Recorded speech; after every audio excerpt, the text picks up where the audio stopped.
কি ক'ব যে আজি এই অনুষ্ঠান দেখিবলৈ পাইছে, এই অনুষ্ঠান বিষয়ে আপুনি কি ক'ব? হয়, আমাৰ সদৌ অসম গড় সমাজ নাচনচালি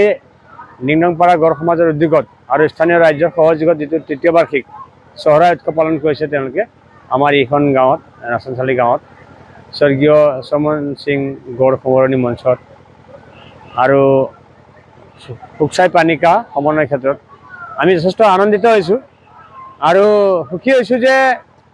মানে যি সময়ত আমাৰ যুৱচাম এটা অপসংস্কৃতি আৰু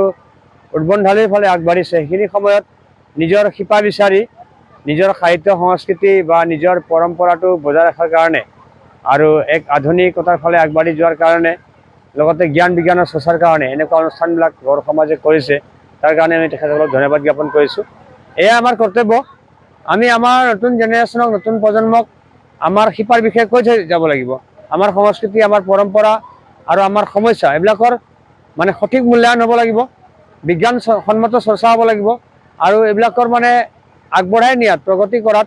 আমি মানে শুদ্ধভাৱে আগবাঢ়িব পাৰিব লাগিব। তাৰ কাৰণে আমি এনেকুৱা অনুষ্ঠান কৰাটো অতিকৈ জৰুৰী। সেয়েহে মই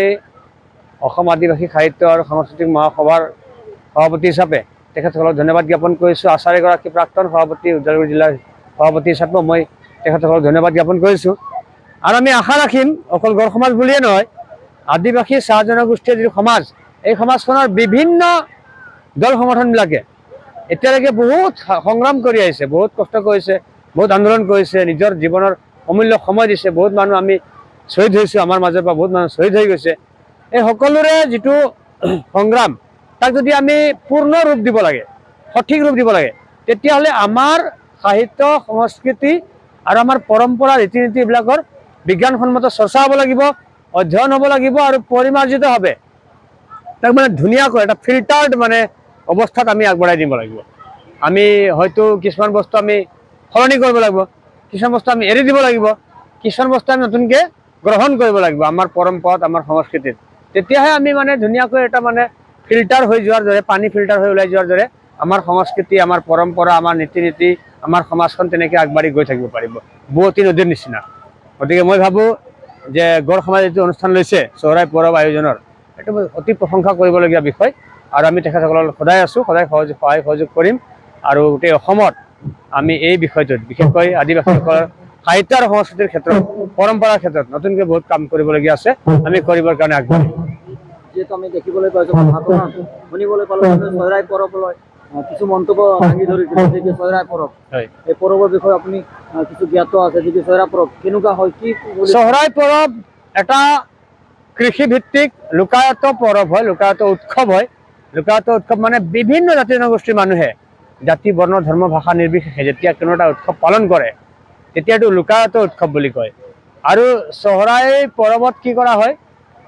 গৰু বা পোহনীয়া জন্তুবিলাকক উপাসনা কৰা হয়, তেওঁলোকক যতন লোৱা হয়, তেওঁলোকক এটা মানে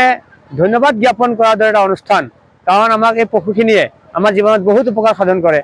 আমাৰ খেতি বাতিত সহায় কৰে। আমি বিভিন্ন ধৰণৰ পশুৰ আমি মাংস মানে খাদ্য হিচাপে গ্ৰহণ কৰোঁ, আমি টকা পইচা উপাৰ্জন কৰোঁ। গতিকে পশুখিনিয়ে আমাৰ মানৱ জীৱনত বহুত সহায় কৰে।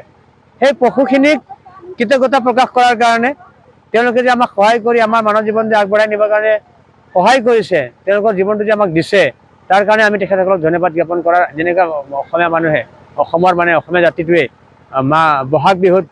গৰুক গা ধুৱায়, তেনেকুৱা আদিবাসী মানুহবিলাকেও মানে এইখিনি সময়ত এইটো আঘোণ মাহৰ অমাৱস্যাৰ দিনা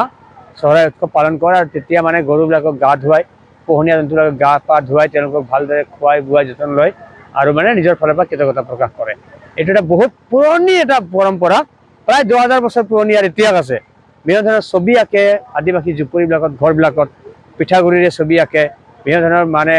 মাটিৰ প্ৰলেপ দি ফালে ছবি আঁকে, ফল মূলৰ ছবি আঁকে, জীৱ জন্তুৰ ছবি আঁকে, ফুল, পোক পতংগৰ ছবি আঁকে, পখিলাৰ ছবি আঁকে। আদি আপোনাৰ ঝাৰখণ্ড, ছত্তীশগড়, উৰিষ্যা, অন্ধ্ৰপ্ৰদেশবিলাকত, পশ্চিমবংগত, অসমতো বিভিন্ন ঠাইবিলাক কৰে। জাহলী গীত গোৱা হয়, বেলেগ বেলেগ ভাষাত গীত আছে, সেইবিলাক আমি চৰ্চা কৰিব লাগিব। এইটো এটা মানে খুব মানে পুৰণি উৎসৱ, আমি সকলোৱে ইয়াক উত্থান কৰিব লাগে, ইয়াক পুনৰুদ্ধাৰ কৰিব লাগে, ইয়াৰ পৰম্পৰাৰ বিষয়ে জানিব লাগে। পাৰিলে জাহলী গীতবিলাক আমি শিকোৱাৰ ব্যৱস্থা কৰিব লাগে, আমিও শিকিব লাগে। ভাল কথা হৈছে এইটো। দেখিবলৈ পোৱা গৈছে আদিবাসী জনগোষ্ঠীৰ বিষয়ত হয় এতিয়া বিভিন্ন ধৰণৰ মানে চৰ্চা চলি আছে মাটিৰ হয় মানে সমস্যা চলি আছে তাৰ বিষয়ে কি ক'ব? মাটিৰ আমিতো মাটিৰ মানুহ আদিবাসীসকল মাটিৰ মানুহ মাটি নোহোৱাকৈ আমি জীয়াই থাকিব নোৱাৰো পৃথিৱী মানে মাটি সকলো মানুহক মাটি লাগিব অকল আদিবাসী বুলি নহয় কিন্তু আদিবাসীৰ মাটিৰ ওপৰত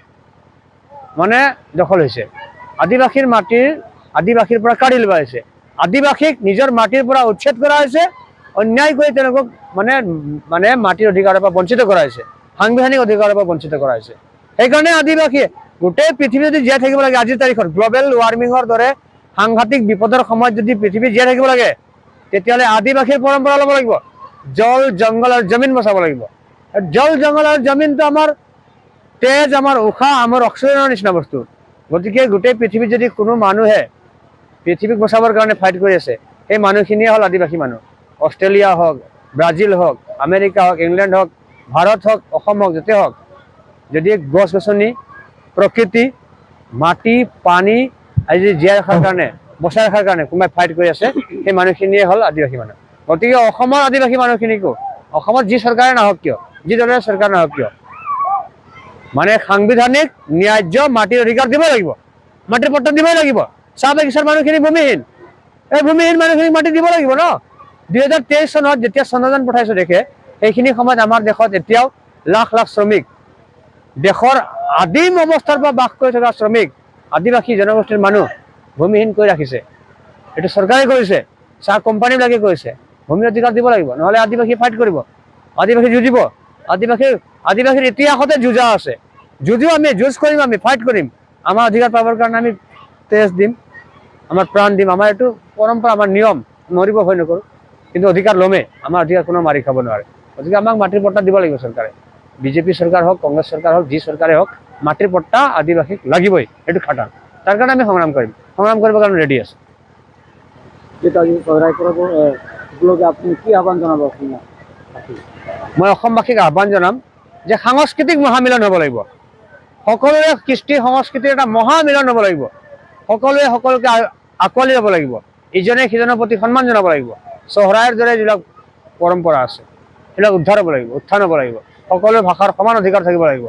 সকলোৱে কৃষ্টি সংস্কৃতি বচাই ৰাখিব পৰা পৰিৱেশ চৰকাৰে গঢ়িব লাগিব আৰু সেইটো পৰিৱেশ তেতিয়াহে আহিব যেতিয়া চৰকাৰে মাত্ৰ শ্লোগান দি পেলাই সবকা সাথ সবকা বিকাশ কৰি নাথাকিব শ্লোগানত মাত্ৰ নহয় হাতে কামে হ'ব লাগিব গাঁৱে ভূঞে ৰাস্তাই ঘাটে হ'ব লাগিব স্কুলে হ'ব লাগিব ঘৰে ঘৰে হ'ব লাগিব সকলোৱে মানে সবকা সাথ সবকা বিকাশ ঘৰে ঘৰে হ'ব লাগিব জাতি ধৰ্ম বৰ্ণ ভাষা নিৰ্বিশেষে অঞ্চল নিৰ্বিশেষে তেতিয়াহে হ'ব আমি সেইটোৱে আহ্বান জনাম সকলোকে অসমবাসীক সেইটোৱে আহ্বান জনাম যে এনেকুৱা এটা দিশৰ ফালে আমি আগবাঢ়ি যাব লাগিব এনেকুৱা এটা সংগ্ৰাম এনেকুৱা এটা বিপ্লৱৰ ফালে আমি আগবাঢ়ি যাব লাগিব তাৰ কাৰণে সাংস্কৃতিক মহামিলনটো খুব জৰুৰী